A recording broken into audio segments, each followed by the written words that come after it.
Sintas. Olá, meus irmãos, uma boa tarde para todos. Nós estamos aqui novamente, mais uma sexta-feira, para contarmos continuidade ao livro Memórias de um Suicida, de Dona Ivone do Amaral Pereira. Boa tarde a todos e a todas. Vamos iniciar, então, o nosso estudo dessa sexta-feira, né? Fazendo aquela leitura do livro que a gente está fazendo agora, né? Que é de Maria, Mãe de Jesus. E hoje o nosso texto começa assim: Bendita sejas tu, cuja bondade tem sorrisos de paz e redenção, para os tristes que choram na orfandade, para a dor que não tem consolação. Bendita sejas tu, que és a piedade, conduzindo a miséria pela mão. Então, depois dessa prece, né? Feita a Maria, nossa mãe, nós vamos pedir a ela, a falange amiga de Dona Ivone Pereira, de Jesus, nosso irmão maior, e desses amigos espirituais que trabalham para que esse estudo possa dar continuidade, levando a mensagem do Cristo. E assim, Jesus, em teu nome, mas acima de tudo, em nome de Deus, damos por iniciado o nosso estudo da tarde, te dizendo graças a Deus. Graças a Deus. Então, olha, nós estamos aqui, vou ligar aqui no Wi-Fi. Nós estamos aqui, hoje nós vamos falar sobre dando continuidade aqui, a reunião que o Teócrito chamou a todos, né, que era uma reunião solene, né, e era uma cerimônia de despedida, como nós já sabemos, mas hoje nós vamos saber efetivamente qual é o conteúdo dessa reunião que será passada para os nossos irmãos aqui, né? E vamos a ela, né? Então, aqui, ó. Efetivamente, Teócrito levantara-se, deixando irradiar do semblante fino, quase translúcido, um sorriso amável para seus pupilos, como se muito fraternalmente os saudasse. E ele veio anunciar, mas eu queria só fazer um pequeno comentário aqui, que na visão deles, né, com relação a esse quase translúcido, né, vamos lembrar que Teócrito é um espírito de escola muito elevado, ele tem a forma física ali para aquelas pessoas que estão ali hoje, né, estavam ali no hospital. Então, ele usa essa forma física, não é, Júlia? Mas ele é um espírito que nem precisa ter aquela forma. Então, naquele momento, como ele estava numa uma elevação espiritual muito grande, porque ele ia fazer um discurso solene, ele conseguiu até, as pessoas conseguiram até ver aquela imagem meio translúcida, né, como ele se refere aqui, né, que é bem interessante, como se tivessem luzes até saindo dele. Então, eu vou ler algumas partes da palestra dele, né, vou tirar algumas partes, mas é importante falarmos aqui como ele foi a narrativa, né? Nós vos saudamos, diletos pupilos, caros irmãos em Jesus, e é em seu nome excelso que vos desejamos a gloriosa conquista da paz. Ele começa assim, Camilo faz uma narrativa que ele diz que a voz dele, ou a vibração do seu pensamento generoso em nosso favor, estendia-se como se tratasse a voz chegando ao entendimento doce e murmurante, quase confidencial. E, no entanto, se ouvia nitidamente, sem que nenhuma palavra se perdesse. E o interessante é que ali existiam pessoas, os espíritos que estavam ali eram de diversos lugares diferentes. Então, diz assim, que os espanhóis afirmavam que o orador falava na língua deles, né? Os portugueses diziam que falaram no bom português clássico, E os brasileiros também entendiam ter ouvido o linguajar das regiões deles nativa. Quer dizer, ele emanava, na verdade, nós sabemos que é um fenômeno telepático e cada um ouviu dentro da sua compreensão, né? Bem interessante isso. E foi assim, ele falou de uma vez só e todo mundo entendeu o que ele queria falar. Hein, Thelminha? Hoje. Aí tem uma roda aqui de rodapé, né? Que aí explica isso, né? Que mesmo entre desencarnados, somente os espíritos muito elevados podem produzir esse fenômeno, né? Que eles chamam aqui de fenômeno telepático. Quer dizer, cada um, dentro da sua nacionalidade como espíritos, né? Estavam ali misturados naquela colônia, né? Portugueses, brasileiros, espanhóis, mas cada um ouviu na voz de origem do seu país. Quer dizer, então, assim, a gente viu como é que é. Por isso que eles não conseguiram entender que cada um, quer dizer, não teve dúvida, né? E aí a gente lembra que quando o Camilo quis passar uma mensagem, né?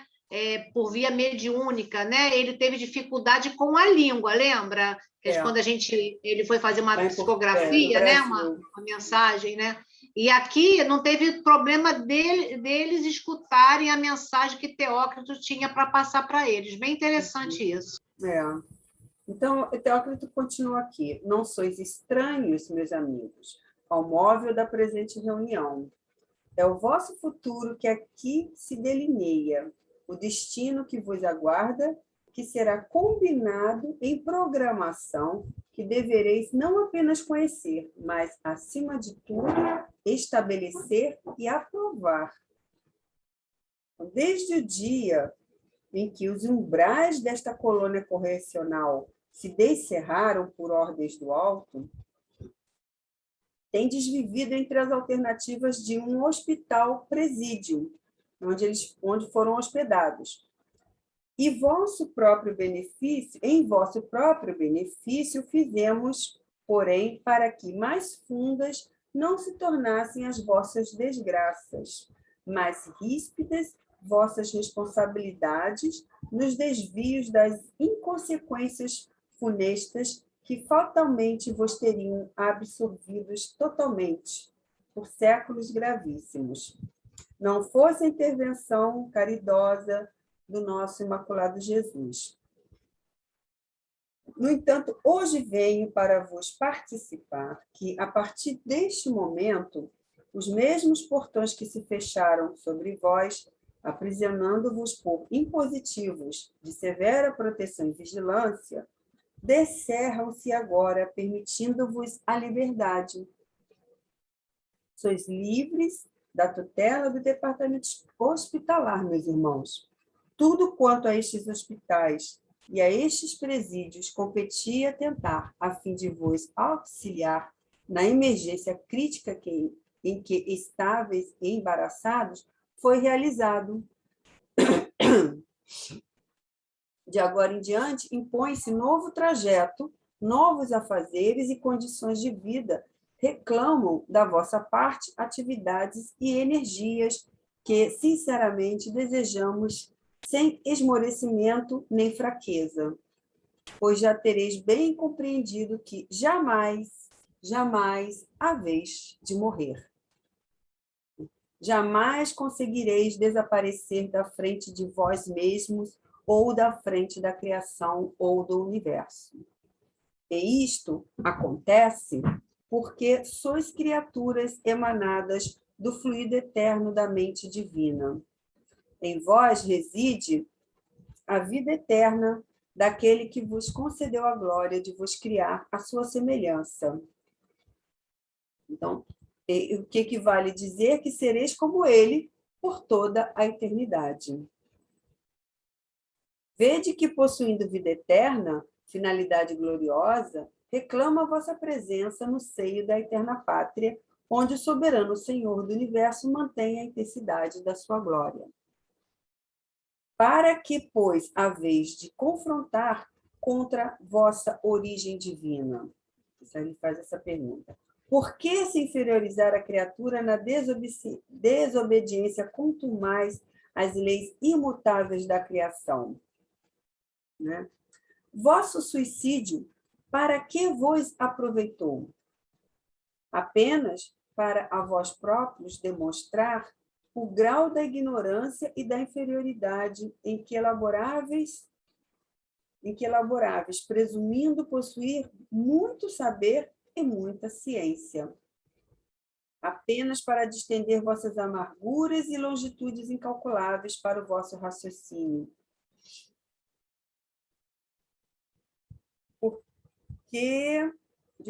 Quando seria muito mais suave acomodar-vos aos impositivos da lei, que permite as atribulações cotidianas como incentivo ao espírito para o progresso e para a elaboração das faculdades sublimes de que é depositário.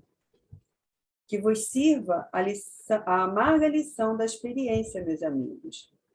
As lágrimas vertidas por vossas almas, inconsoláveis em presença da realidade que vindes contemplando, se perpetuem nos refolhos das vossas consciências como salutar advertência para os dias por vindouros.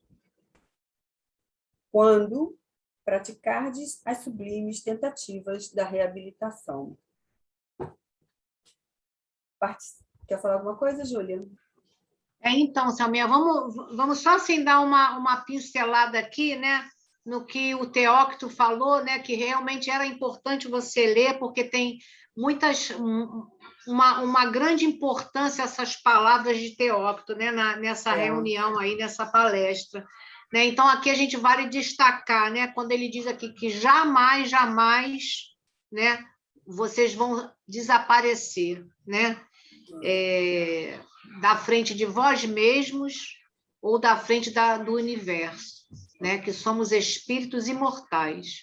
Estamos aqui na caminhada e que não adianta a gente tentar bater e ir de encontro contra, na realidade, as leis de Deus, né? Ser rebelde diante dessa lei, que essa lei é uma lei de amor, que nos ajuda, né? E nos instrui. Então, ele diz aqui que para que valeu o suicídio? Né? Então, assim, que não adianta você ir brigando, né, com as dificuldades, que essas vicissitudes que nós passamos aqui na vida, elas fazem parte do processo reencarnatório.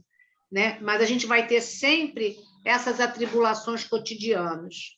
Mas elas vão servir para quê, né, Selma? Para o nosso progresso, para que a gente possa vencer a nós mesmos. Então, assim, fazendo um resumão aqui, né, bem, assim, bem grosseiro, né, seria mais ou menos isso, né, porque as palavras de Teócrito chamam ao nosso raciocínio essa mensagem tão importante, né, de que não vale a pena sair pelas portas do suicídio, porque vai ter mais problema ainda acumulado, né, Selma? Exatamente.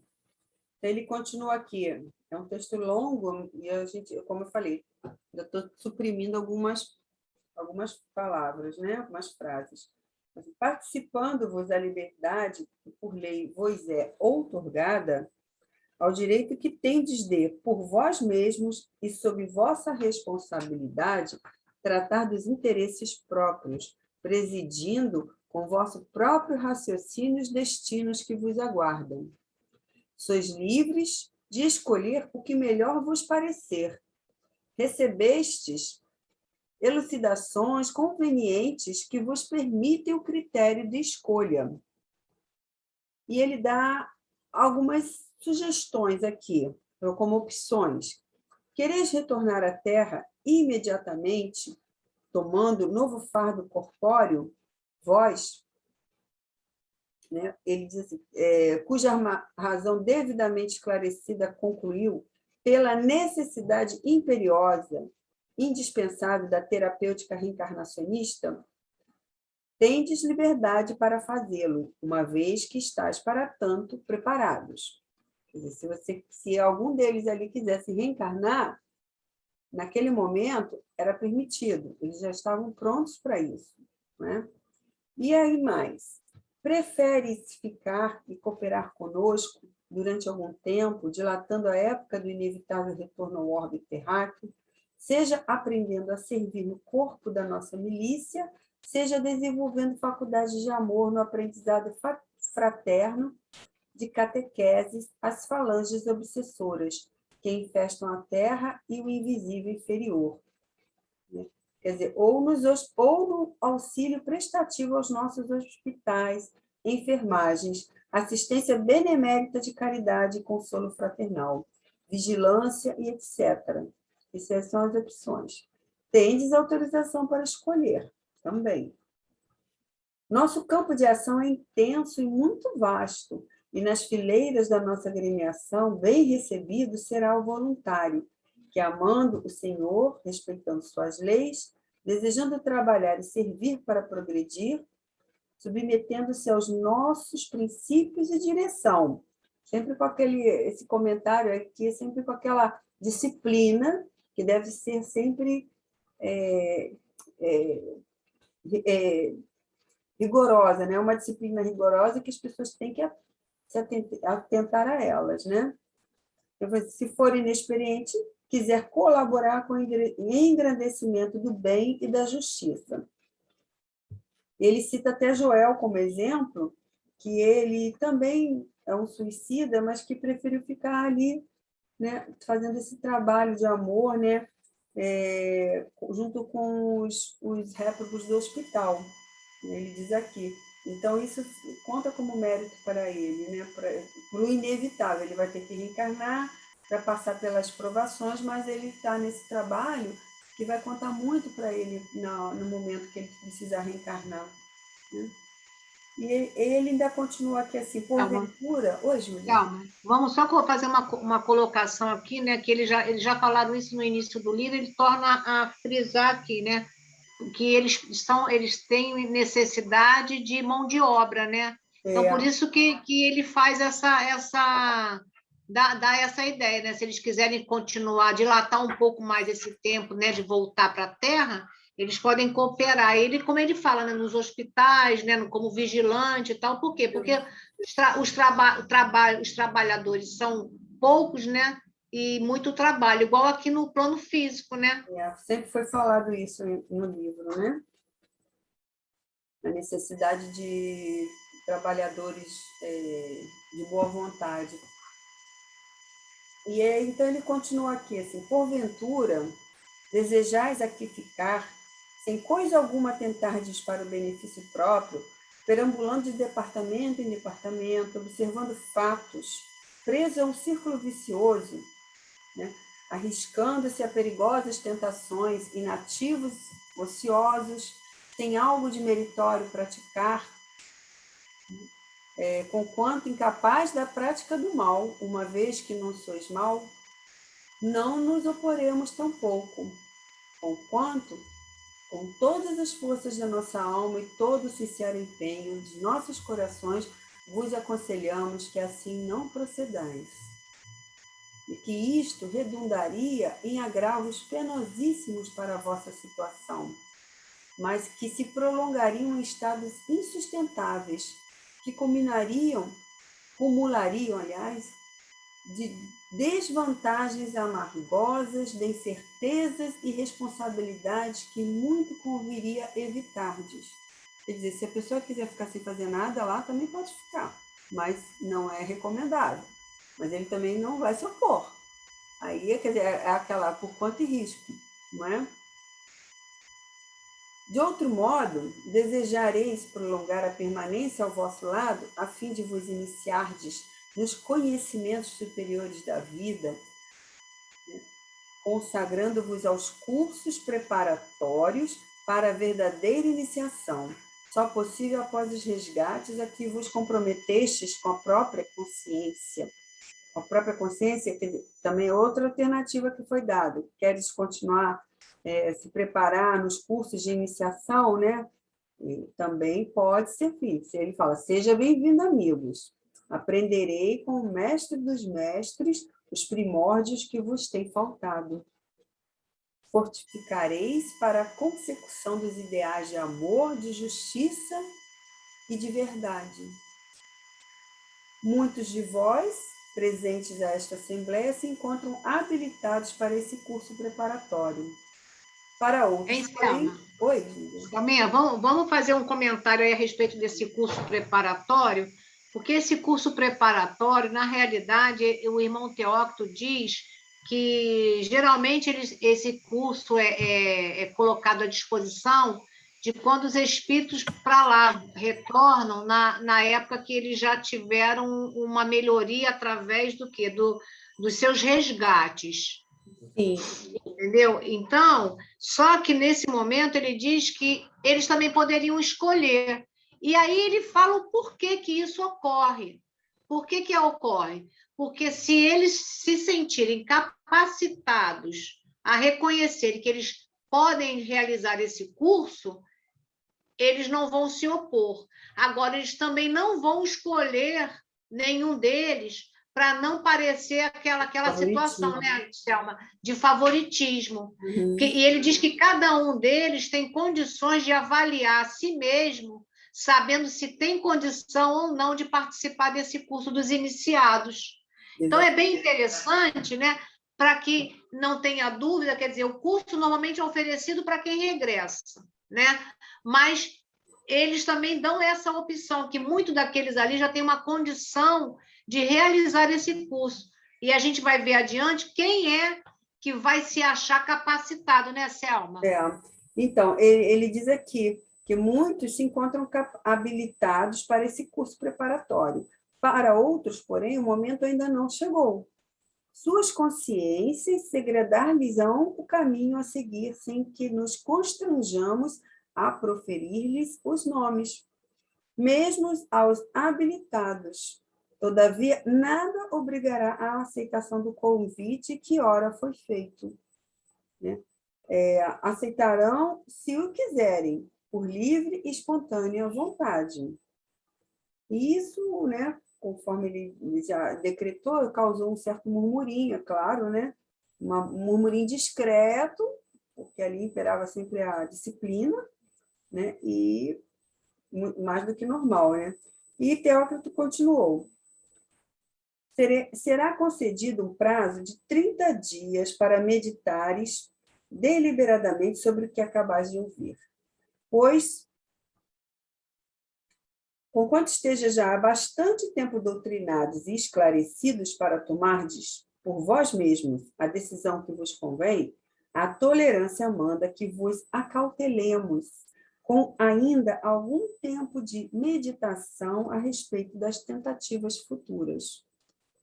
Durante esse prazo, diariamente sereis atendidos na sede do departamento, caso desejeis informações e mais esclarecimentos no que vos disser particularmente respeito.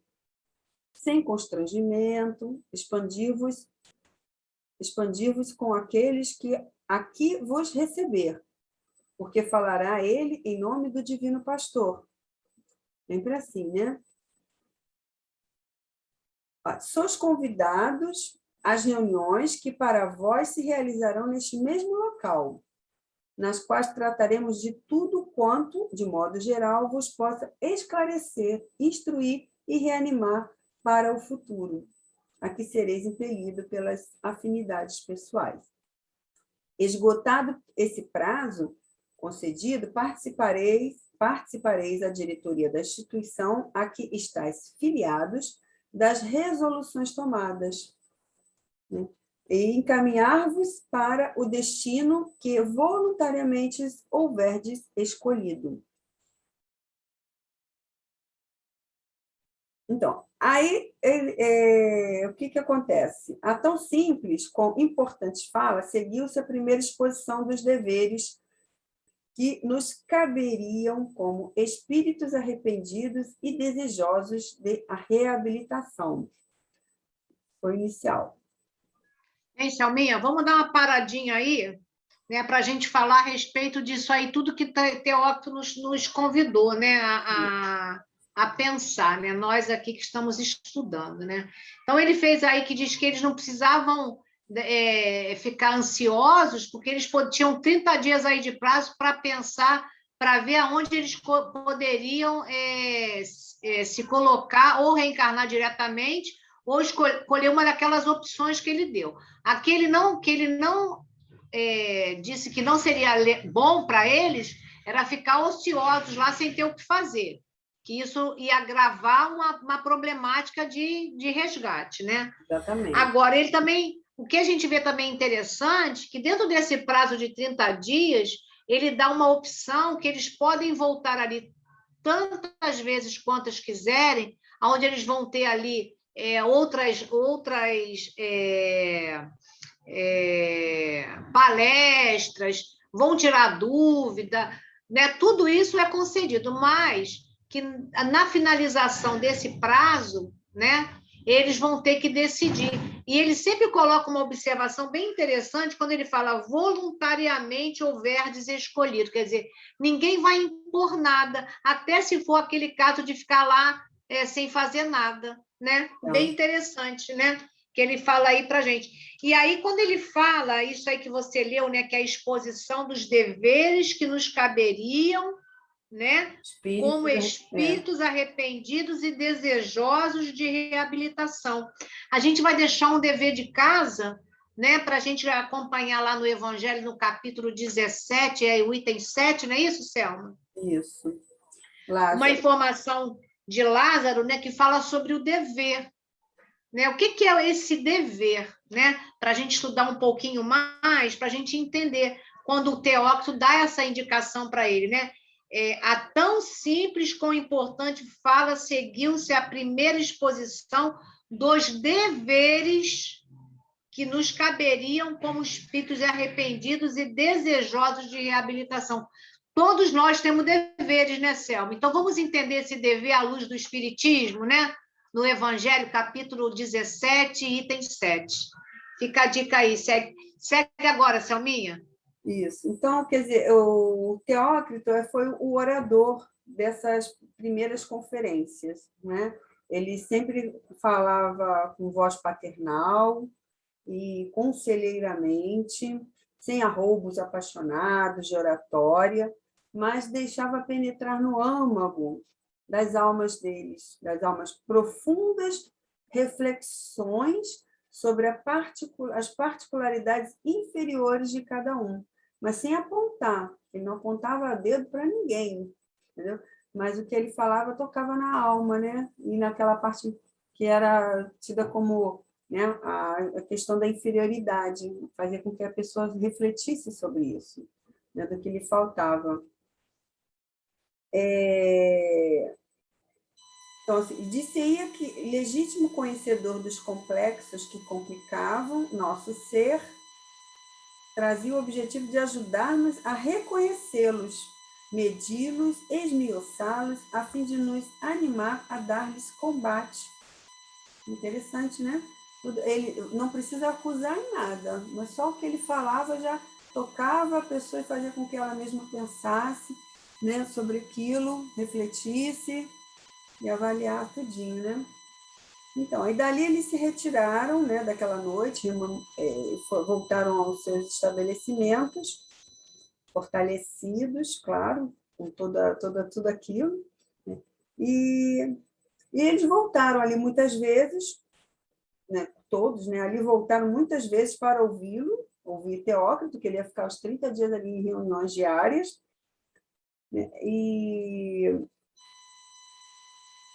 quando foi extinto o prazo estabelecido pelos regulamentos, houve uma movimentação muito grande, né? Claro, todos que acabaram o prazo, todos voltaram naquele momento para se destinar, né? Dizer o que seria feito de cada um. Né? Então, assim, ele diz até que verificou-se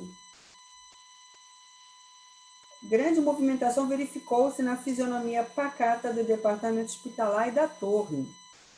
Turmas de asilado cruzavam as alamedas nevadas dos parques, acompanhadas sempre dos mentores, é claro, e participando da autoridade máxima da nobre agremiação, as resoluções definitivamente tomadas. Agenor Penalva, assim como vários outros prisioneiros da torre, suicidas obsessores, vocês lembram da torre, não é? A torre era onde estavam aqueles suicidas e obsessores que fizeram tão mal a si próprio e aos outros que eles acabaram até se perdendo a sua constituição humana, né? Então, eles estavam em reabilitação ali também, claro, né? Então, eles estavam ali. Haviam semeado desordem, lágrimas e tudo, eles estavam lá. Jerônimo de Araújo Silveira, Mário Sobral e outros declararam preferir a reencarnação imediata, tais os incômodos dos remorsos, as angustiosas perspectivas do passado que obsidiavam suas mentes em flagelações insuportáveis, incapacitando-os para outra qualquer tentativa. Quer dizer, eles carregavam uma culpa tão grande, né? Remorso tão grande, que não tinha outra forma de agir a não ser reencarnar realmente para se livrar desse remorso, dessa culpa. Fala, Júlia. Gente, vale lembrar aqui, né, só um adendo, que todos esses espíritos, né, que se refere aqui como Agenor Penalva e outros da torre, né, e como Mário, Jerônimo, mais outros tantos, todos eles que estavam aptos, né, para terem a alta, né, e estarem livres. Não são todos que estão ali que estão dentro dessa condição. Então, é avaliado quem está apto para ter esse convite da despedida, né, Selma? Isso. O hospital, lá, a colônia de Maria não se esvaziou, tá? Vou deixar claro. São aqueles que já estavam já no tratamento e realmente não tinham mais o que ser feito por eles, ali na questão de tratamento. Então, eles estavam liberados para escolher o que eles queriam fazer. Já tinham tomado ciência de seus erros, já tinham caído em si quanto à necessidade, né, de se repararem, eles já estavam, quer dizer, aqui no caso, por que eles querem reencarnação imediata? Porque o remorso incomodava.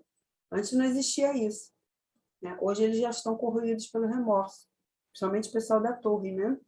Não digo o Mário Sobral, não, porque o Mário já estava carregando isso há muito tempo. Mas os internos da torre, né, principalmente, eles não tinham ainda essa consciência. Quando eles adquiriram isso, pelo menos remorsos, eles optaram pelo reencarne. Por quê? Porque a expiação, eles dizem aqui que conseguiriam tréguas no esquecimento. É isso aí, temporário, né?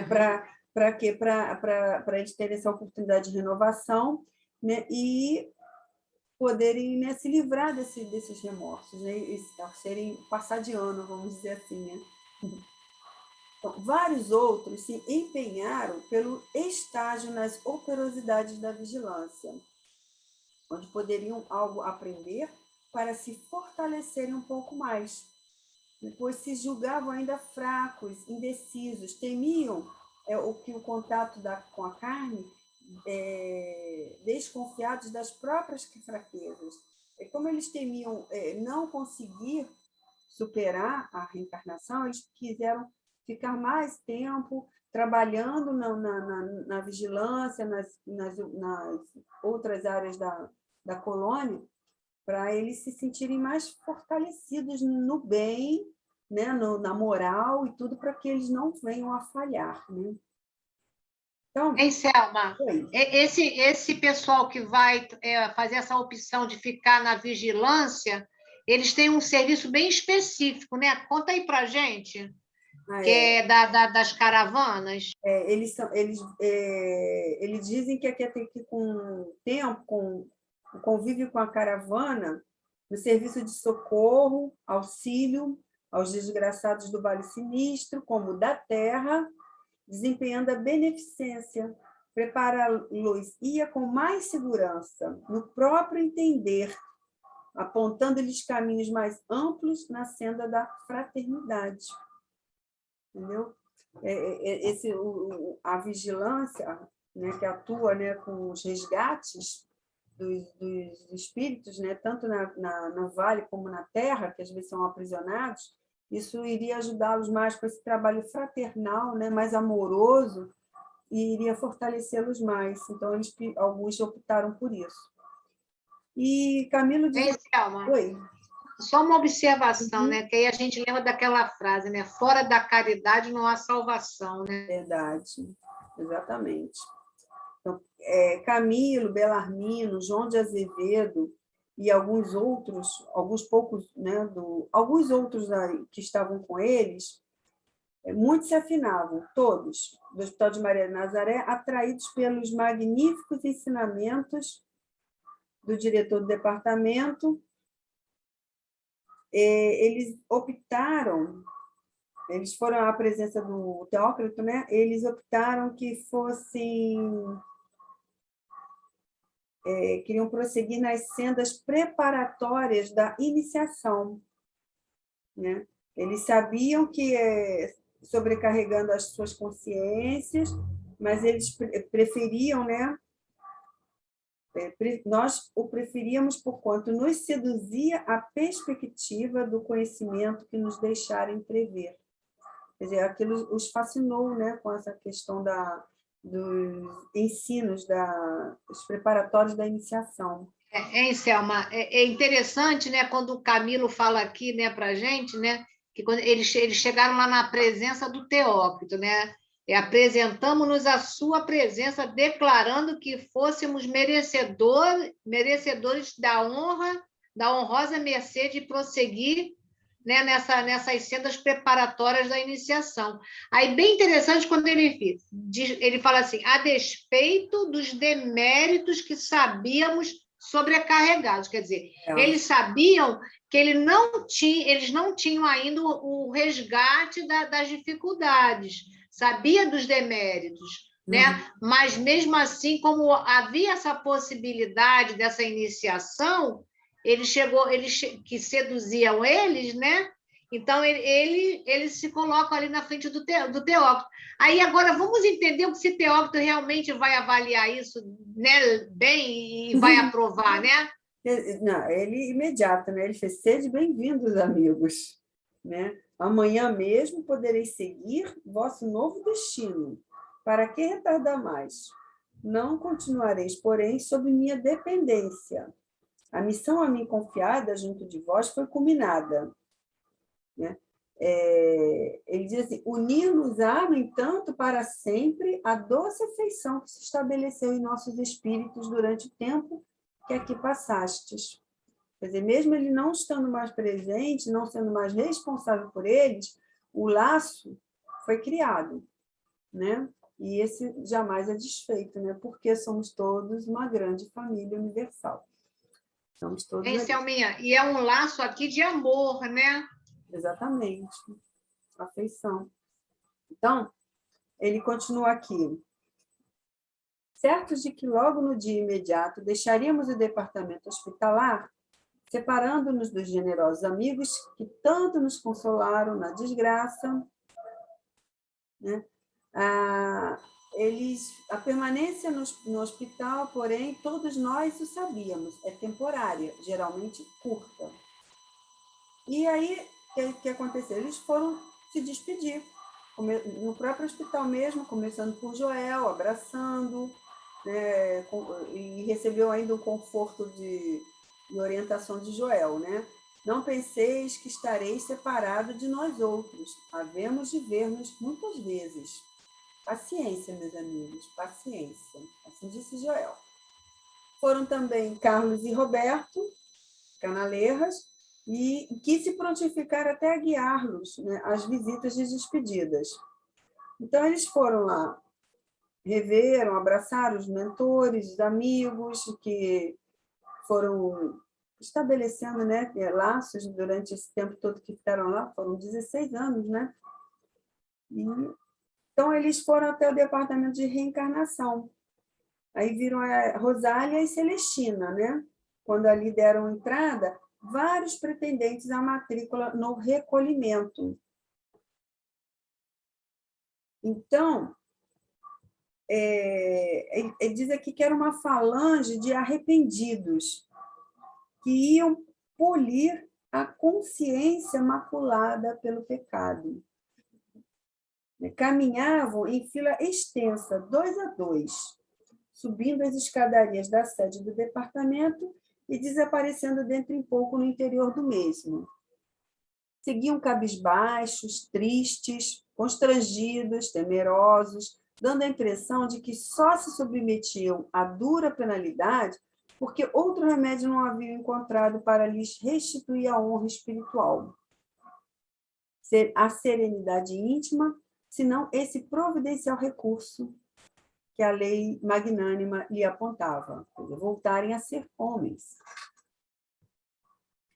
E aí continua aqui, quando eles avistam o irmão João conduzindo os irmãozinhos do manicômio. Eles foram tomados por uma desoladora sensação de pavor, né? Eles se estremeceram, porque quando eles veem que os irmãozinhos do manicômio estão indo para lá, eles se recordam da condição deles de reencarnantes, né? Que eles são incapazes de raciocinar livremente, não tinham o direito, né? Porque não tinham condições à escolha das suas provações, né? Mas, claro, que eles eram sempre muito assessorados pelo irmão João, Teócrito e os técnicos do departamento da reencarnação. Mas, quer dizer, a escassez deles, eles tinham as escassas atenuantes e muitos deméritos, né? Então, eles sabiam toda essa dinâmica que ocorria com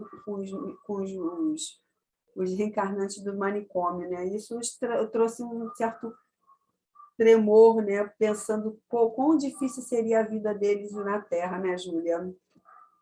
Então, e a gente pensa porque assim eles ali tinham condição de se estender mais ali na colônia, né, em trabalhos para poder ficarem mais fortalecidos e não falirem.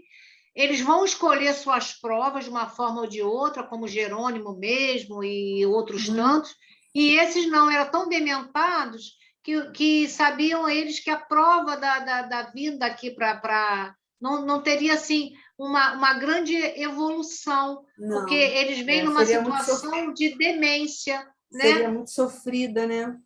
Isso, e eles não eles têm se apiedaram muito dessa questão. e eles não têm condição, eles não têm discernimento, né? Então eles vêm assim abobados, né? Como eles falam, né? Dementes. Quer dizer, é a forma que vai encontrar para melhorar essa vibração, né? Então por isso esse pavor, né? Quando eles olham para aquele grupo, né?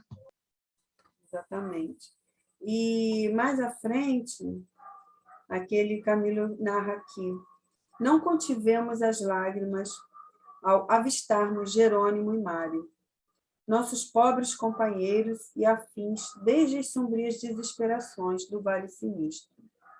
O primeiro, Jerônimo, abatido, curvava a cabeça sobre o peito, qual o condenado submisso no momento supremo. E não nos percebeu à distância, de tão absorvido seguia nas ondas aflitivas do pensamento.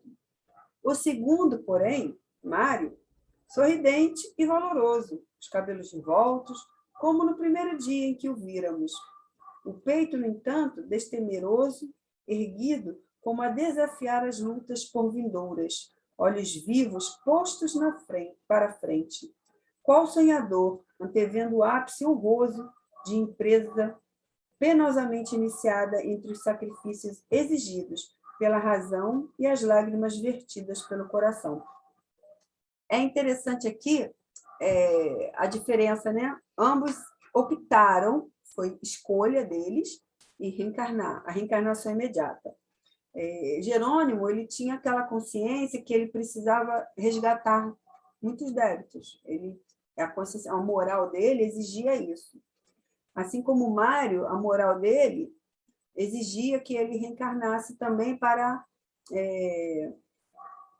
expurgar o assassínio que ele cometeu.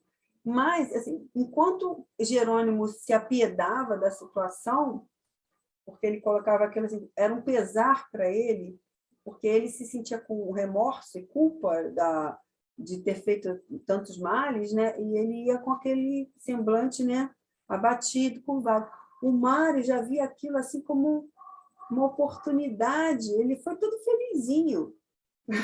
A prova de Mário é muito difícil, gente. Nós vamos saber mais dele.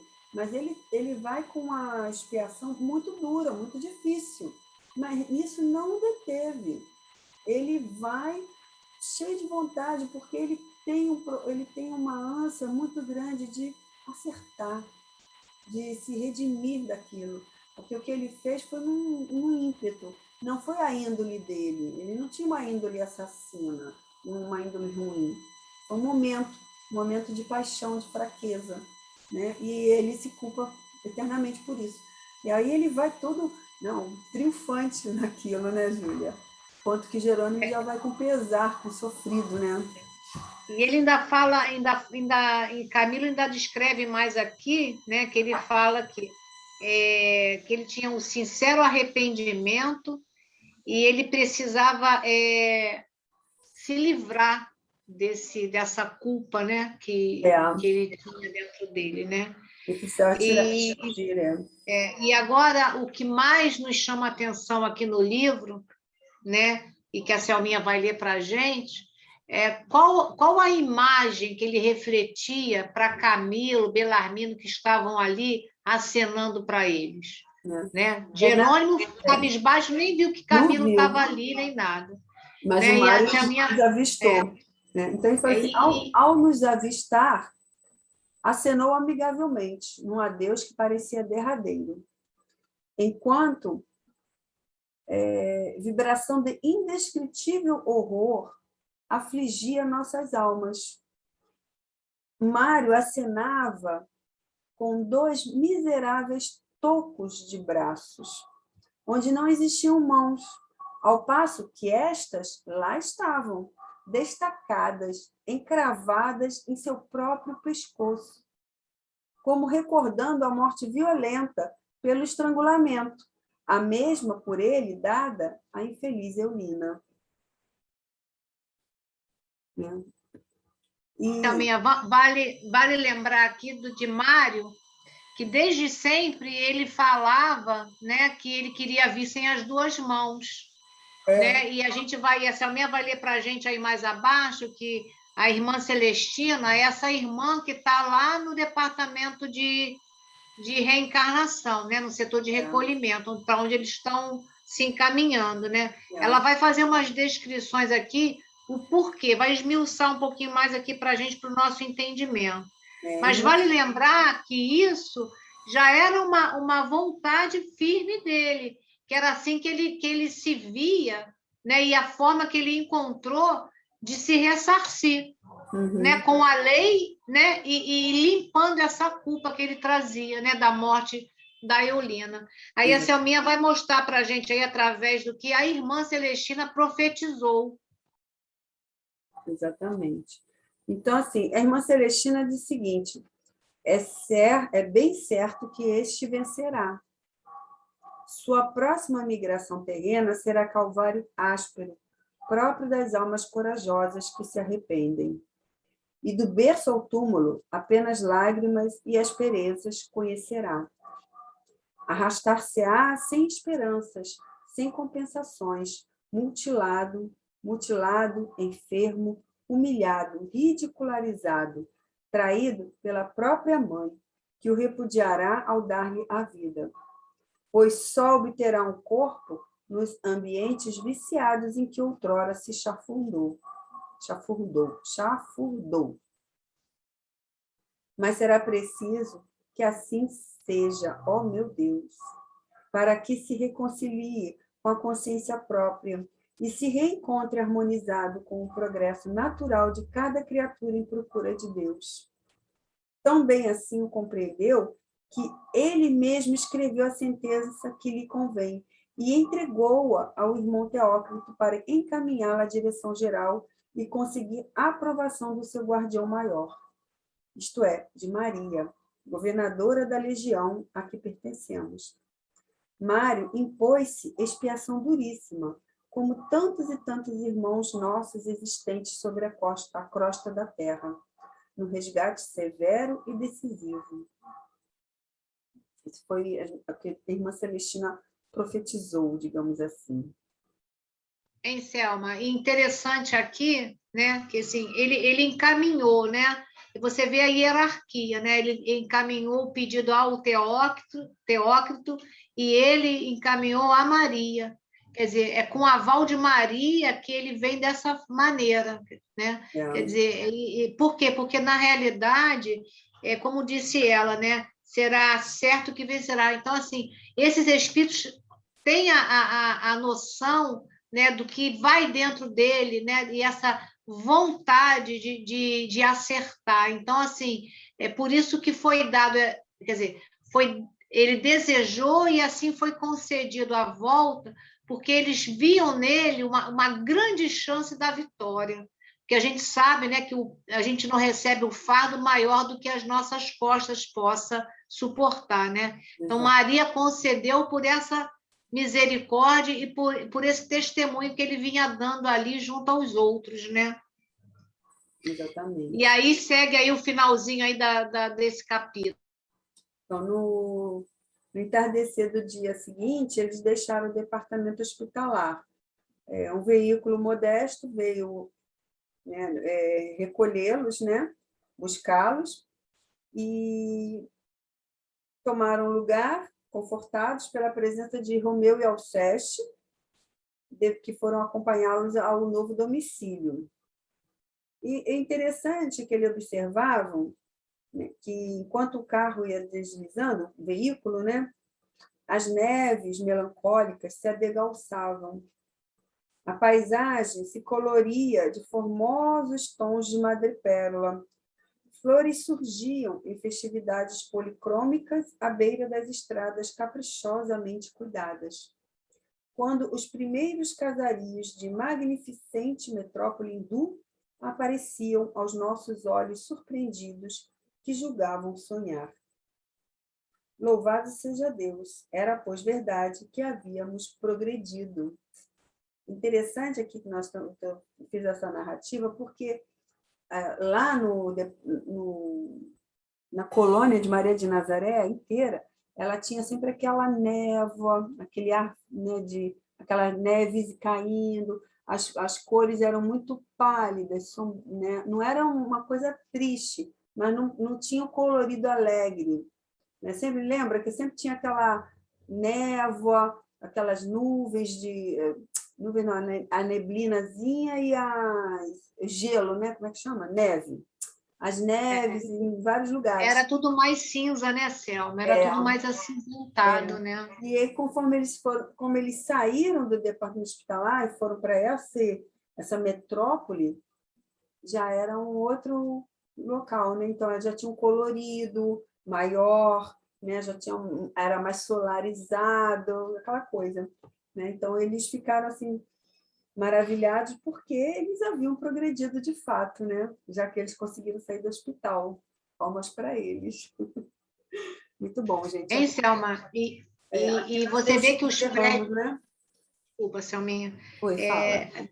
O que também me chamou a atenção, eles iam fazer um preparatório, né, de iniciação. Isso. E aí eles estavam entrando aonde? Numa cidade indiana. Com todo o aspecto ali, né, dos casarios, né? Uhum. Tudo ali, naquela parte ali dos hindus, né? Então, a gente vê assim como é que as coisas são tão programadas, tudo tão acertadinho, né? Tudo tão belo, né? De alguma forma, né? Trazendo sempre aquele reconforto, esses espíritos tão endividados, né?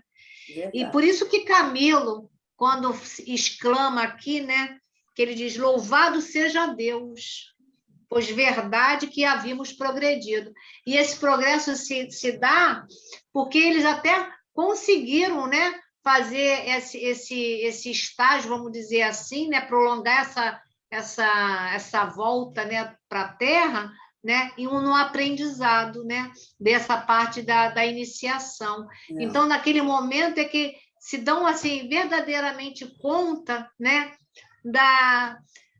com alegria, né, quando ele fala, né, louvado seja Deus, né? E com isso a gente encerra esse capítulo, né, que ele tem o nome de Novos Rumos. Realmente foram novos rumos que deram para esses espíritos, cada qual dentro da sua condição, né, Selma? Exatamente. E encerrando essa segunda parte, que é a sessão os departamentos, que nós encerramos agora. E na próxima semana nós vamos iniciar a parte terceira, que é a cidade universitária. E essa é o terço final do livro, né? Que esse livro, vamos dizer, são 3 partes. Então, agora nós vamos, na próxima semana, iniciar o terço final do livro, que contém mais 1, 2, 3, 4, 5, 6, 7 capítulos. E vamos sentir saudades, viu? Mas é muito rico de aprendizado. Tem muita coisa ainda para aprender, viu? Muita coisa. E a semana que vem, o título, né, desse capítulo é a cidade universitária, e o subtítulo é A Mansão da Esperança. Então, vamos ver que mansão da esperança é essa, né, Selma? Que aguarda aí as cenas dos próximos capítulos, né? Exatamente. Hoje foi muito importante, né, esses relatos, essas informações do irmão Teócrito, né? Tudo isso que se abre, né, para cada um dentro das suas condições, né, uma nova oportunidade, uma oportunidade, seja ela de um regresso mais rápido para a Terra, né, seja aquele que vão trabalhar junto aos resgates, nas enfermarias, e como Belarmino, né, e Camilo e João de Azevedo, e outros tantos, né, que eles não se referem aqui os nomes, que vão ter essa oportunidade, né, da iniciação. Então, isso é para a gente ver que todos nós temos essa misericórdia de Deus em nossas vidas, né? A gente tem aqui o relato dos suicidas, mas a gente trazendo para a nossa vida, porque esse livro traz para nós essa busca, né, da gente trazer para nós os ensinamentos, e aí a gente vê da misericórdia do Pai que atua na nossa existência, mesmo que a gente esteja diante de uma dificuldade, ou física, né, ou uma dificuldade financeira, ou de saúde, seja lá qual for, a gente sabe que a gente tem a misericórdia de Deus, os bons espíritos que nos auxiliam, e que a gente há de vencer, né? E com isso a gente vai elevar os nossos pensamentos, os nossos sentimentos numa prece muito sincera, pedindo a Deus, a Jesus, a Maria Santíssima, né, por todos esses irmãos que de uma forma equivocada saíram pela porta do suicídio, mas que essa misericórdia de Deus, essa luz, possa iluminar a todos esses espíritos, para que eles possam encontrar a verdadeira paz. Que assim possa ser, Senhor Jesus. Graças a Deus. Graças a Deus. Graças a Deus, graças a Jesus, a Maria Santíssima, por mais essa oportunidade de estarmos aqui, dando continuidade a essa obra de Dona Ivone do Amaral Pereira, essa falange amiga e protetora que vem sempre nos amparando aqui nesses estudos, nos inspirando, tanto conhecimento que nós aprendemos, que possamos colocar sempre em prática todo esse aprendizado que estamos aqui recebendo. E assim, Pai, agradecidos estamos, pedimos aqui a permissão para encerrar nosso estudo da tarde de hoje, dando graças a Deus. Graças a Deus, a todos nós, né? Graças a Deus e até a semana que vem, né? Na próxima oportunidade do trabalho. Obrigada. Tá? Fiquem com Jesus, paz profunda a todos.